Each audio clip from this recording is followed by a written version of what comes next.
Hi welcome to మా ఇంటి వంట అఫీషియల్ ఛానల్. ఫస్ట్ ఈ వీడియో అర్జెంటుగా సబ్స్క్రైబ్ చేసుకొని లైక్ చేసి షేర్ చేసేయండి. ఎందుకంటే ఈ వీడియోలో నేను పెద్దలకి చిన్నపిల్లకాయలకి ప్రోటీన్ ఇచ్చే లడ్డు ఆ వీడియో అనేది చేయబోతున్నాను. సో ఈ లడ్డు పేరే శనగ ముద్దలు అలాగే పల్లి ఉండలు అంటారు. ఇది హెల్త్కి చాలా మంచిది. ఎలా చేసుకోవాలో ఈ వీడియోలో చూసేద్దాం రండి. ఫస్ట్ స్టవ్ అయితే ఆన్ చేసేసుకొని ఒక కడాయి పెట్టుకొని కడాయి హీట్ అయ్యాక పల్లీలు అయితే వేసుకోవాలి. ఇక్కడ నేను 2 కప్పుల పల్లీలు అయితే వేసుకుంటున్నానండి. ఈ పల్లీలు స్లో ఫ్లేమ్లో పెట్టుకొని నీట్గా ఫ్రై చేసుకోవాలి. మనం ఎంత ఫ్రై చేసుకుంటే అవి అంత బాగా పొట్టు తీయడానికి రెడీ అవుతున్నట్టు లెక్క. చూసారా, నేను ఇక్కడ ఫ్రై చేస్తూ ఉన్నాను. చిన్నగా కలర్ కూడా చేంజ్ అవుతూ ఉంది చూడండి. సో ఇట్లా కొద్ది ఫ్రై చేసుకుంటూ కలర్ చేంజ్ అవ్వాలి. ఎంత చేంజ్ అవ్వాలంటే మనం ఇట్లా పల్లి పట్టుకోగానే దాని పొట్టు బయటకు వచ్చేయాలి. నేను చూసి ఇక్కడ కలర్ అంతా చేంజ్ అయిపోయింది చూసారా. ఇట్లా నీట్గా ఫ్రై చేసుకోవాలి. టైం పడుతుంది. లో ఫ్లేమ్లో చేసుకుంటే మాడిపోకుండా ఉంటాయి. చూసారా, ఫ్రై అయిపోయినాయి. ఇప్పుడు ఫ్రై అయిపోయిన పల్లీలన్నీ నేను ఒక ప్లేట్ తీసుకొని దాంట్లో నీట్గా సర్వ్ చేసుకుంటున్నాను ఇలాగా. సో అన్నీ సర్వ్ చేసుకున్నాక నేను ఇప్పుడు కొద్దిగా ఆరబెట్టుకోండి. ఆరినాక జస్ట్ పొట్టు తీయడానికి నీట్గా ఇట్లా నేను ఏ విధంగా అయితే చూపిస్తున్నానో ఆ విధంగా పొట్టు తీసుకోండి. మీ దగ్గర చాట్ ఉంటే ఆ చాట్లో కూడా పొట్టు తీసుకోవచ్చు మీరు. చూసారా, నీట్గా అలా పొట్టు తీసుకున్నాక అదే కడాయిలో నేను ఏ బౌల్తో అయితే పల్లీలు తీసుకున్నానో అదే బౌల్తో 2 కప్పుల బెల్లం తీసుకుంటున్నాను.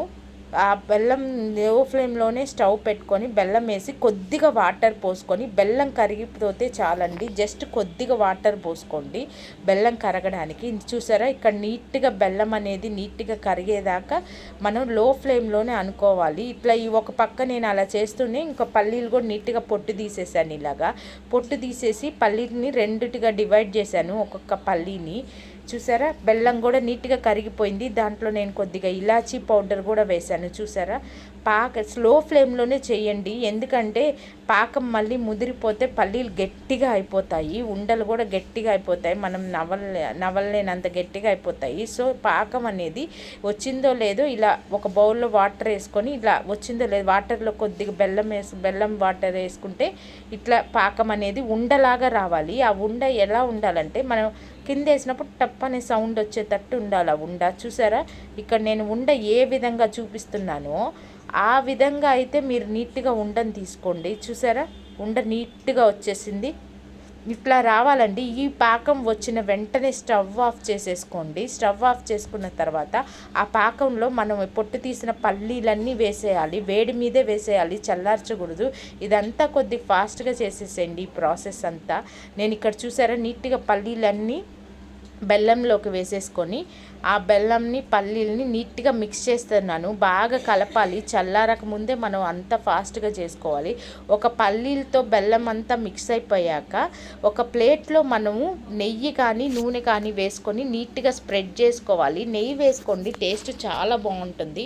నేనైతే ఇక్కడ ఒక స్పూన్ నెయ్యి తీసుకొని నీట్గా స్ప్రెడ్ చేస్తున్నాను. ఇలాగ స్ప్రెడ్ చేసుకున్న తర్వాత మనం పల్లీలు బెల్లం మిక్స్ చేసింది ఉంది కదా, అదంతా నీట్గా ఈ ప్లేట్లోకి తీసేసుకోండి. నెయ్యి అప్లై చేసిన ప్లేట్లోకి తీసేసుకొని వేడి మీద ఉండంగానే మనం పల్లీలు చేసుకోవాలి. ఒకవేళ మనం పల్లీలు చేసేటప్పుడు గట్టిపడిపోతే ఒక దబర్లో వాటర్ కాసుకొని దాని మీద ఆ పల్లి ప్లేట్ కానీ పెడితే ఆ సెగకే అనేది ఆ పల్లీలు మళ్ళీ కరుగుతాయి, మళ్ళీ ఉండలు చేసుకోవచ్చు. నేను ఇక్కడ చూసారా ఒక కుండ ప్రిపేర్ చేసుకున్నాను.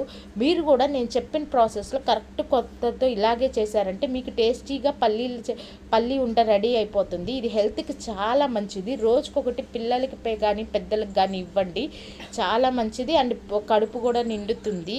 అంతేనండి. ఈ వీడియో చూసి లైక్ చేసి షేర్ చేసి సబ్స్క్రైబ్ చేసుకోండి. అలాగే మా ఛానల్ని ఎంకరేజ్ చేయండి. Please subscribe.